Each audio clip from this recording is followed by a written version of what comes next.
Assalomu alaykum hurmatli xaridorlar. Bu videomiz ko'pchilikga manfaatli bo'ladi. Endi bu yog'i qish, sovuq tez kirib keldi. Endi nima qilishimiz kerak? Kimlargadir bu sotgan apparatimizni o'zini, ya'ni utepleniyasi bor, tepasi pechkasi ham bor. Hech ham xavotir olmanglar, ichi muzlab qolmaydi. Xo'p, mana bu pechkamiz -5 gradusdan keyin o'zi yonadi avtomatik, o'zi yonadi. Mana bu utepleniyamiz ham ancha sovuq ushlab beradi. Xo'p, yana kimlardadir kuzatilyapti, kupyurning mana bunaqa holat. Mana margat qilib turibdi. Bu deganiki ishlamayapti bu. Buni ishlashini oldini olish uchun xo'p, nima qilamiz? Endi bu yog'i nam, oyoq osti nam. Bitta zazimlayni qilamiz. Zazimlayni ko'pchilik biladi. Bitta mana shu yerdan teshib turib, mana bu kraskasini ko'chirgan holda boltkaga, shurupkan bo'lonasiga sim olib, yerga 1.60 qotirib qo'yish kerak. Namdan kelayotgan plataga to'kdi. Bunga kupyurlikka beradi. Kupyurlikka bergandan keyin bu mana shunaqa margat qilib qoladi. Shuni lishni to'kni yer o'ziga tortib olishi kerak. Shunday ishni qilganimizdan keyin xudo xolasa kupyuring ishlab ketadi. Keyin agarda ozgina bu kupyuringimiz muzlab qolgan taqdirda, ko'pchilikning endi ko'chada turadi, mana bu holatda turgan taqdirda bitta fen, endi ayollarimiz feni bor, bitta olamiz, mana shuni qizdiramiz.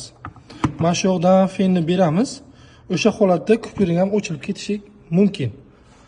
Endi vending apparatlarimizga to'xtalamiz. Vending apparatlarimiz keladigan bo'lsak, bundan ham xavotir olish kerak emas. Bu chunki buni ham ichi uteplenlik qilingan. Faqatgina ko'chadan kelayotgan turbani uteplenlik qilish kerak. Ichida hech ham xavotir olmanglar. Bu ham xuddi shunaqa uteplenlik qilingan. Keyin mana bu pastiga qaraganda, mana bu tepada turadi, ikkita lampochka joyi bor. Bizdan olgan mijozlarimizga hammasi lampochka komplekt berilgan. Shundagina qotirib qo'yish kerak. U ham -1, -5 gradusdan keyin lampochka o'zi avtomatik o'chib yonadi. Ichi plyusovoy bo'lgandan keyin, plyus harorat bo'lgandan keyin lampochka o'chadi. Kechqurun minus havoga lampochka o'zi avtomatik yonadi. Lampochka ham haroratni 5, 6, 8 haroratgacha isitib turadi ichkarida. Qishga tayyorgarlik. Mana endi filtrlarimizga keladigan bo'lsak, mana bunaqa filtrlarimiz, ko'pchilik biladi bu filtrlarni, 500 litrlik, 1 tonnalik filtrlarimiz.